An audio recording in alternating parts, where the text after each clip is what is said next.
Do your 3D miniature prints end up looking like this? Well, in today's video, we're going to go through the basics of printer setup and configuration to ensure that your miniature prints never end up looking like this. The first thing you need to correctly print miniatures on an FDM printer is the correct nozzle size. By default, most printers come with a 0.4 nozzle size. What you would like is a 0.2. This gets the fine detail for miniature printing. In this case, this is Bambu Labs. It's $12 for a stainless steel hot end that's 0.2. This is the fundamental upgrade that is required for miniature printing. Now you want to get the proper profile set up for your printer. In this case, I'm going to demonstrate Bambu Labs, but you may have a different printer which may require you to customize your profiles. So on DriveThruRPG is a creator called Fat Dragon Games. He has gone through and extensively set up a printer profile in Filament profile to get your Bambu A1 going quickly for miniature printing. I highly recommend these printer profiles as they are the quickest way to get you set and running. Now, with that said, he has a bunch of other miniatures available on his site. Their support list, they're great. I highly recommend them. But what you're looking for specifically is for his Bambu profile. So if you just search for that, you'll see these miniature profiles. Download them, and you'll be able to find both a filament profile and a printer profile. These are a must-have for Bambu A1 printing of miniatures. Also, I recommend that you enable notifications on this particular item, as he provides frequent updates that will help you stay at the top of your game. Now, the Fat Dragon profiles do come standard at 220 degrees. I found this to be too hot, and it does require some modifications. So print yourself a Temp Tower. These are available in any 3D printing store like Maker's World or Thingiverse. What you need to do is set up each layer as a different temperature as it prints. So as you can see here, I set it, even though it says 240 to 230 and went down. And you can see the level of detail here for each one of those prints. Actually, every one of them turned out really, really good. But where you'll see the worst case here is on the bridging. You will see stringing at the hotter temperatures. This goes to show that the hotter temperatures will have a very serious impact on each of your miniatures that you print. My results, I ended up dialing in at about 190, 195 for my miniatures at 100% speed and found terrific results. So this Temp Tower is a key item. Highly recommend that you dial in your profile settings based on the results you get with a printed Temp Tower. Heat plays a major role in your miniature printing. So this is an example of what might result when you print at half speed.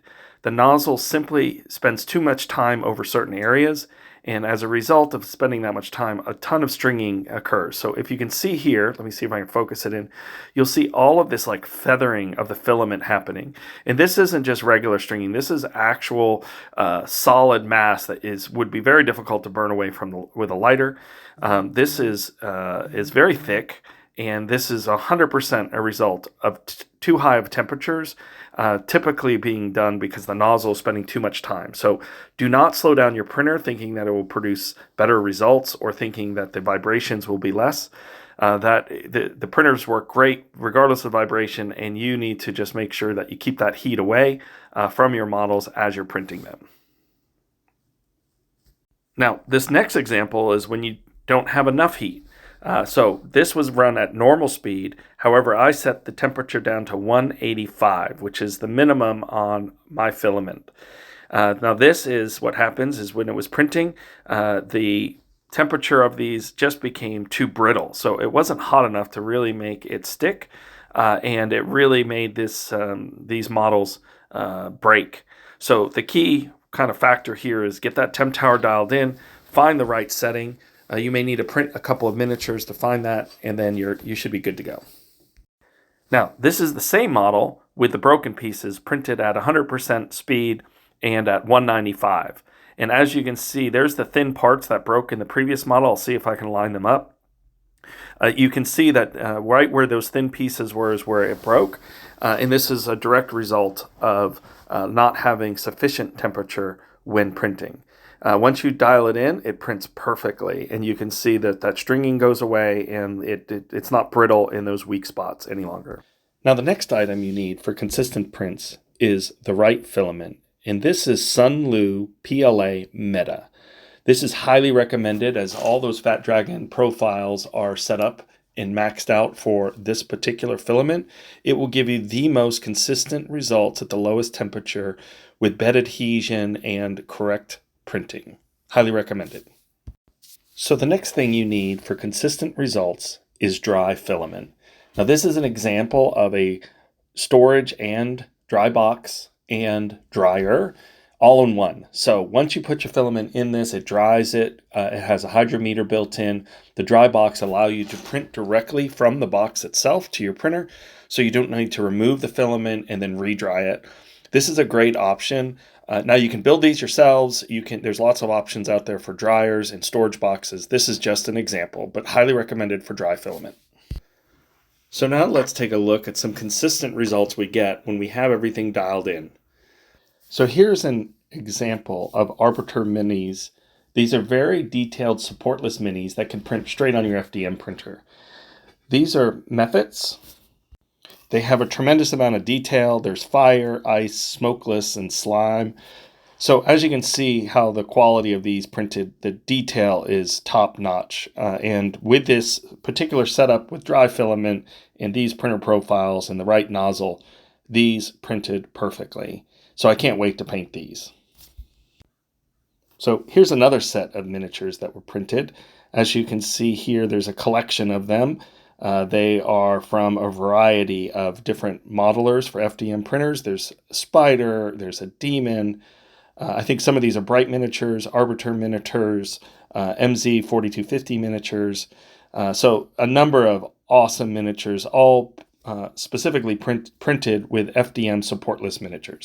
Here's another example of the quality you can get with this specific setup. This is a warrior with an axe, and he's cleaving it over his head. As you can just tell, it's almost resin quality. You don't see layer lines. You see this beautiful cape, and it's just smooth and has a perfect finish.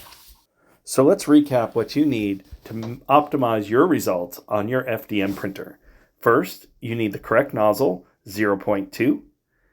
You need to get the proper profile set up, which can be downloaded and optimized for your specific environment and printer. You also need to print a temp tower to ensure you have the right temperature at the nozzle. You also want to make sure your speed is set for 100%. Do not slow down your printer. You also want to make sure you have the right filament. In this case, Sunlu Meta is optimized for those Fat Dragon profiles. And then finally, you want to ensure that your filament is always dry. If you enjoyed today's video, consider subscribing and follow for more tips on 3D FDM printing and painting.